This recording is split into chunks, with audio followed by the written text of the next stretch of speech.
Good afternoon and welcome to the Midday News. Here's what we have in the bulletin. Low crime victimization, high homicide rate. The latest from the 2023 Jamaica National Crime Victimization Survey report. Another fire at Ocho Rios Market in St. Anne. And later in sports, Kingston College and Hydel High atop the point standings as action continues in Issa Grace Kennedy Boys and Girls Championships. Thank you for joining us. I'm Carrie-Ann Simpson. Here are the details. Despite a relatively low level of crime victimization, the homicide rate in Jamaica remains the highest in the Caribbean. National Security Minister Dr. Horace Chang says most of the violence continues to be driven by inter- and intra-gang conflicts.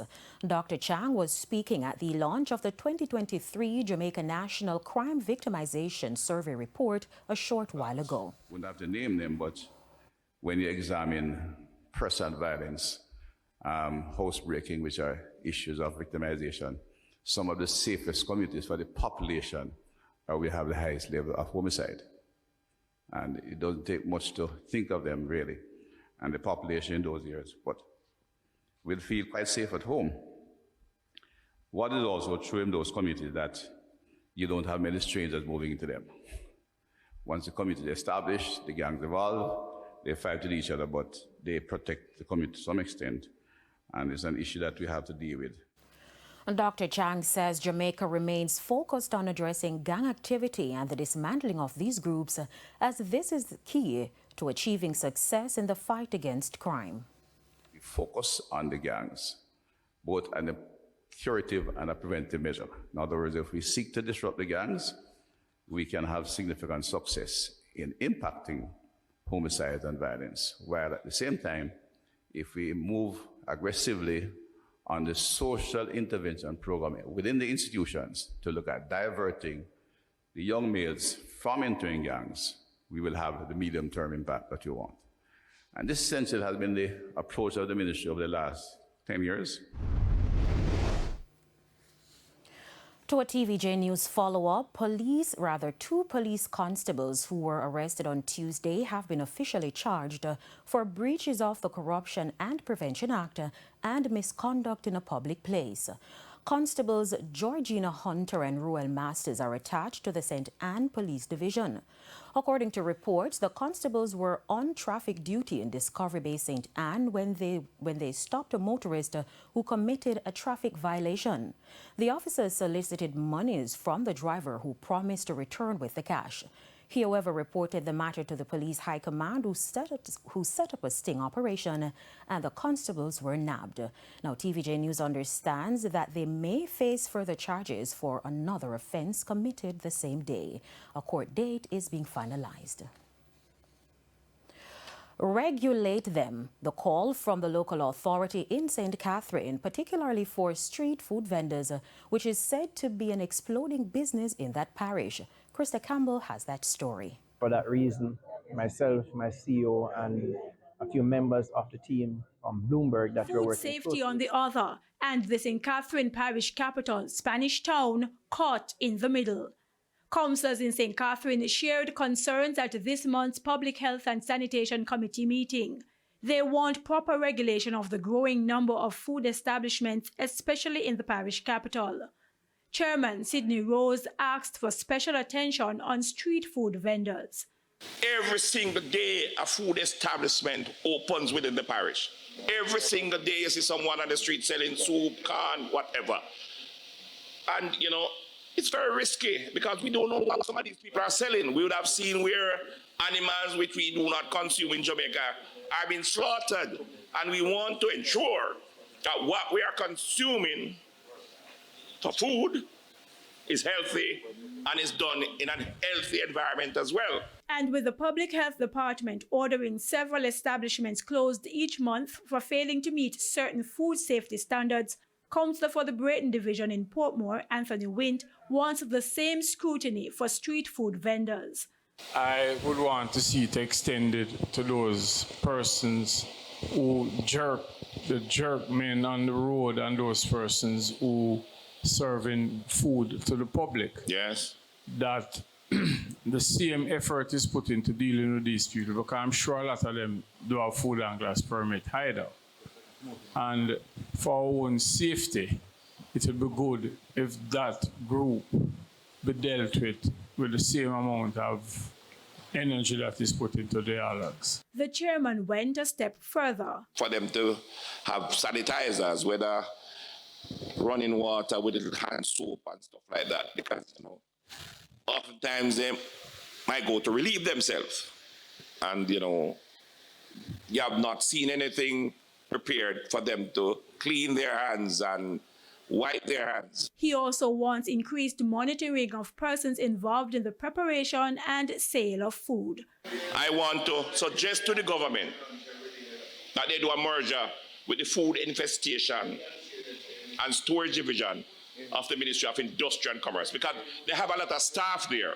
And if we could do a merger with the Public Health Department, I think we'll have more boots on the ground and we'll get more done. Krista Campbell, TVJ News.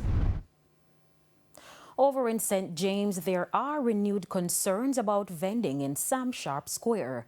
Mayor of Montego Bay, Richard Vernon, says he is aware of the improper waste management and rat infestation in the area. For that reason, myself, my CEO, and a few members of the team from Bloomberg that we're working closely with to do data management and data collection on vending, we went on the road at about 1 a.m. to do a survey 2 Fridays ago. And we interviewed these vendors with a view to ensure that we can partner with them to provide a better situation, sanitary convenience, proper place for them to vend, give them the digital system so they can, be on board with the digitization process. The St. James Health Services recently conducted an assessment of the area. According to the mayor, the goal is to improve waste disposal. They did indeed send us a report pertaining to the increase in the rodent population and what type of mitigation can be done to manage that particular, increase in population. I reached out to the Minister of Health and Wellness, Dr. Christopher Tufton, and we're working together to see how best we can source the necessary funding to execute this program. It will come at about approximately $15 million. But as you know, in government, not because money is available in some areas means that it is readily available for a certain program.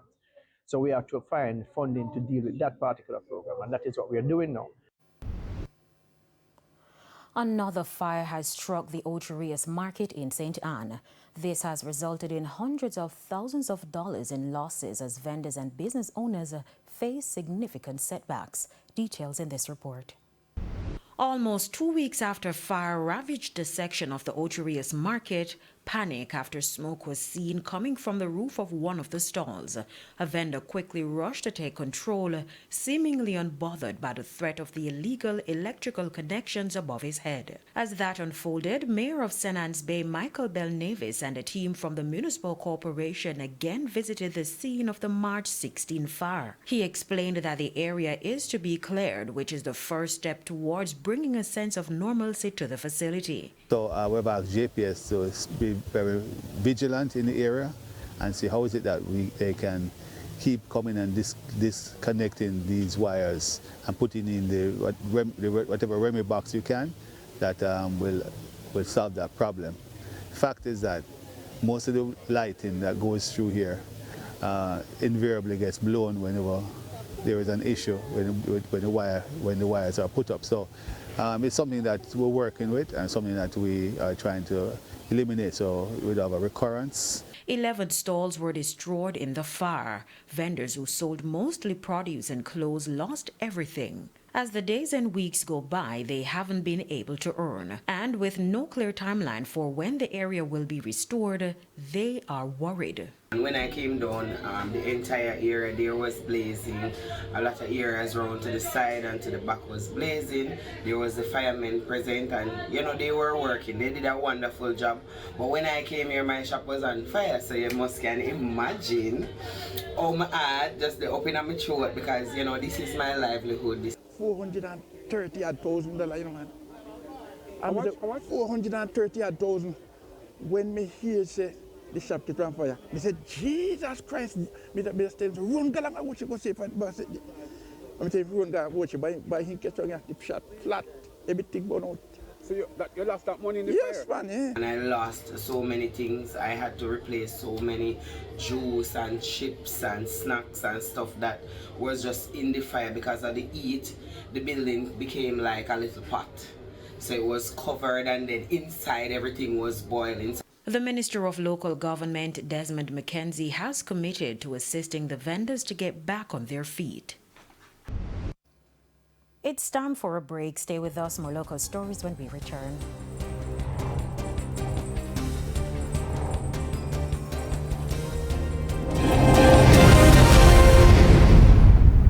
Welcome back. We're continuing the news.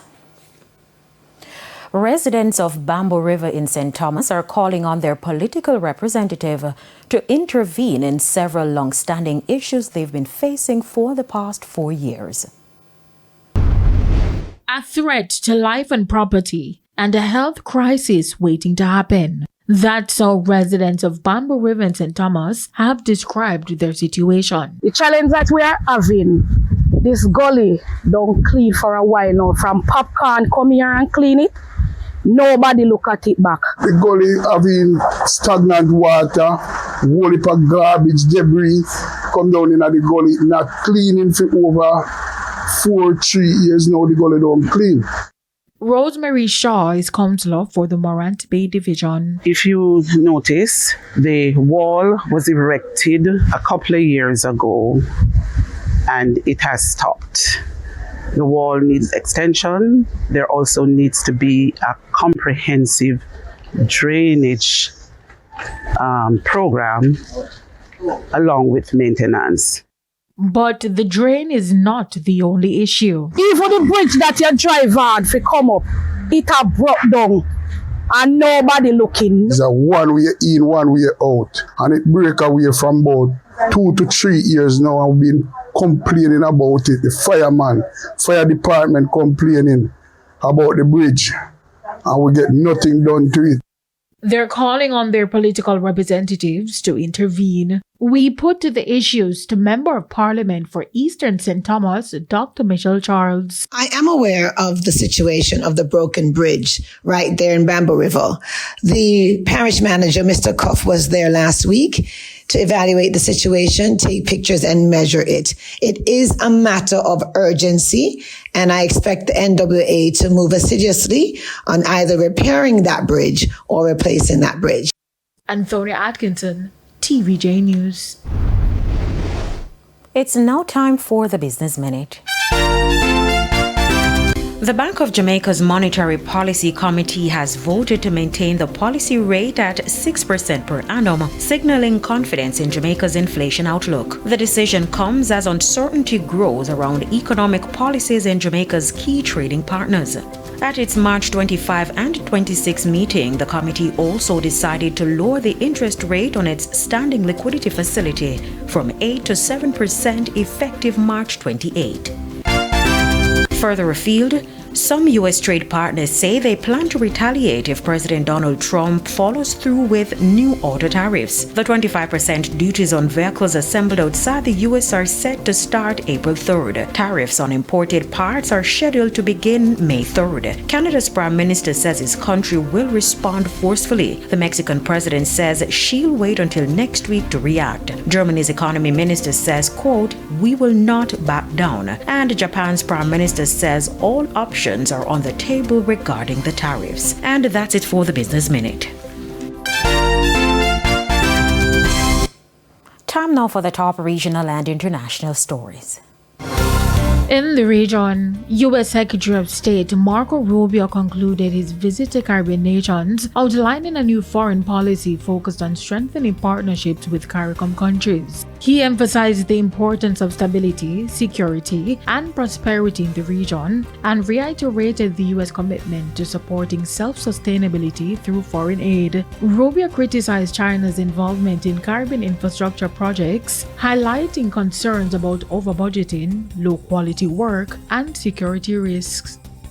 On the international scene, a 7.7 magnitude earthquake has hit Myanmar with tremors felt across Thailand and in China. The death toll is expected to rise, with Myanmar's ruling military saying many civilians were killed and injured. The quake triggered the collapse of buildings hundreds of miles away in Thailand, where authorities declared an emergency zone in the capital of Bangkok. Authorities are racing to rescue dozens of people believed to be trapped under the rubble of an under-construction high-rise in the city. And those were the top regional and international stories. I'm Anthony Atkinson. And we head to a quick break. When we come back, we'll have your midday sports report.